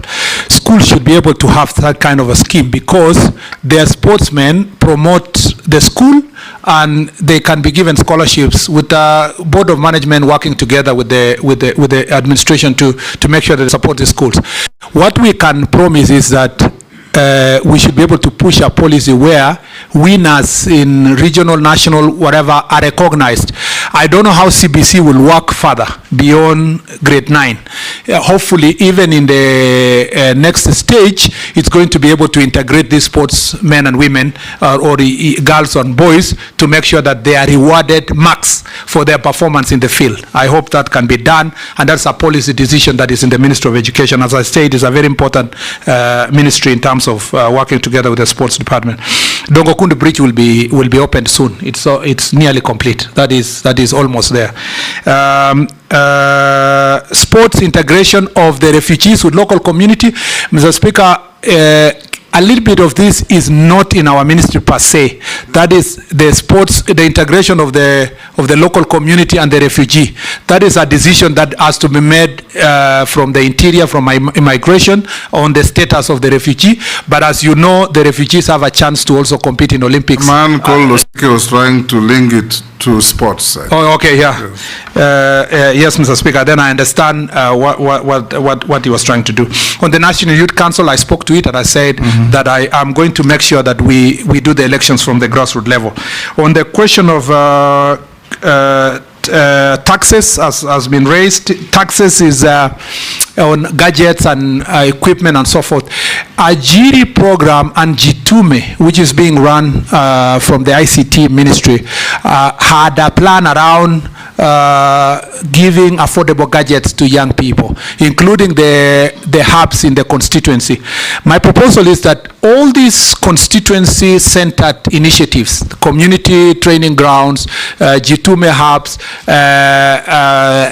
sports academies, we should make sure that they are in one place, so that when we identify public land in one constituency, we put all these facilities in one place so that youth can benefit from all of them. On the mental health is a very serious issue, Mr. Speaker. Mental health is a very, very serious issue. In fact, mental health goes together with, we must, Mr. Speaker, put in place socio-psycho support. As I enumerated earlier, I've schooled here and abroad. In Kenya, you go to university from first year up to fourth year, you don't meet a counselor anywhere. You go through your problems. Students who lose their parents, they go bury a parent or a relative, they come back, they continue. Nobody talks to them. Nobody cares why their marks have dropped.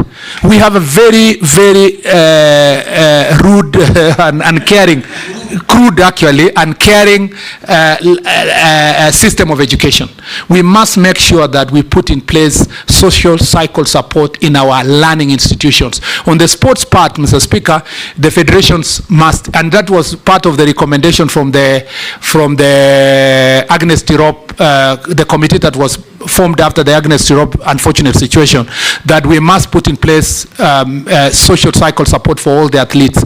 We must also put in place voluntary saving scheme through NSSF, so that when they are active, they can be able to save for them to support them later. Last, Mr. Speaker, there must also be we must find a way of reaching out to former athletes, boxers, footballers. We know our footballers who are suffering because of mental health.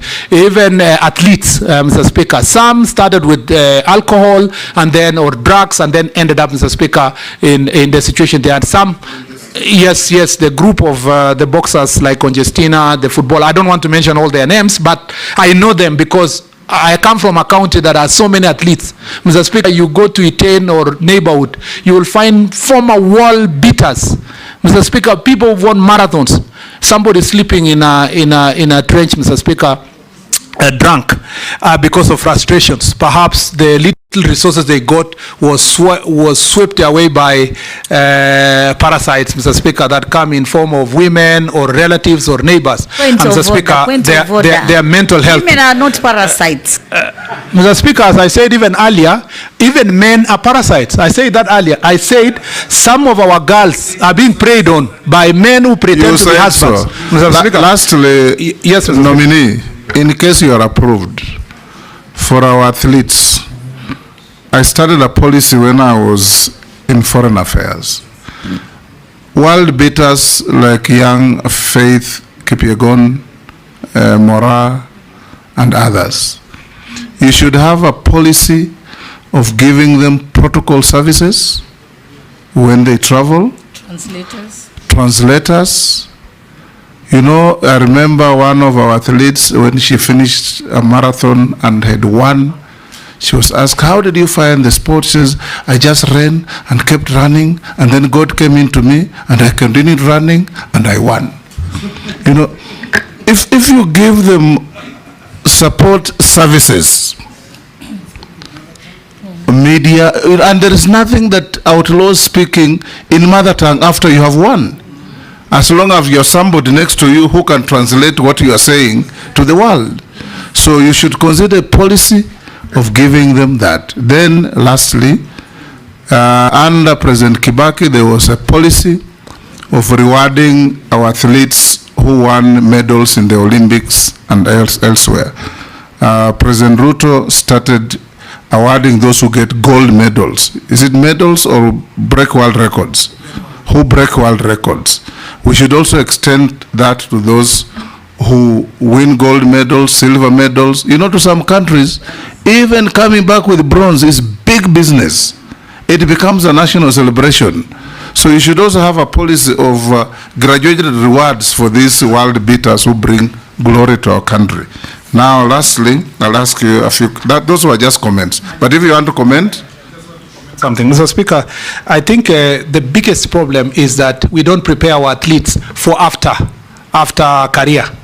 If you see the commentators in the Olympics, you will have people like Lewis, people like Michael Johnson, yes. Maria Mutola, you know, former footballers, former athletes are now having opportunity for commentaries. Some, like Sebastian Coe, are now leading World Athletics Council. At least we have Tergat and a few others. Mr. Speaker, what is lacking is we need to make sure that when athletes are come up at 18, 19, 20, they should not leave their education. We must find ways of still linking them to education. If you see what Faith has done and Kipchoge, it is very commendable. You can see they can express themselves, they are able to speak, and they have a better career when they retire. And we need to do more of the same in terms of our athletes, and I agree with you on the same. The last thing is to say that the reward system, the policy, the draft policy has provided for how we will reward our athletes.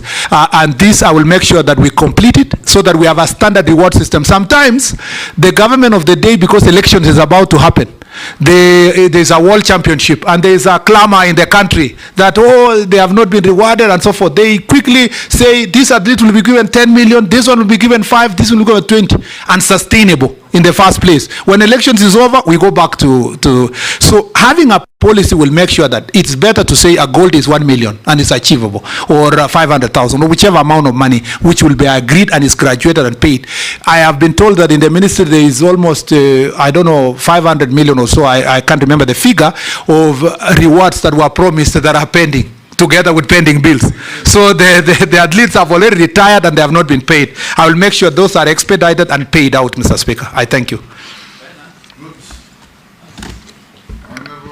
Murkomen, have you ever been adversely mentioned in any integrity-related report or investigations? No, Mr. Speaker. Are you an official of any political party in Kenya? Mr. Speaker, no. What is your net worth? Mr. Speaker, I need to explain this. From the time I was here to now, Mr. Speaker, once I was approved, I got an opportunity. Answer the first question. No, I will add it, Mr. Speaker. Just give me 1 minute. What is your net worth? I will conclude with it. That, Mr. Speaker, there is a scheme in the public service where if you are a public servant, you can get a mortgage.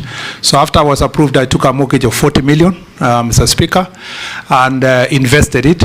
Mr. Speaker, beside that, Mr. Speaker, my assets have generally appreciated, the ones that I had before, based on the calculation of the index existing by about 20 million.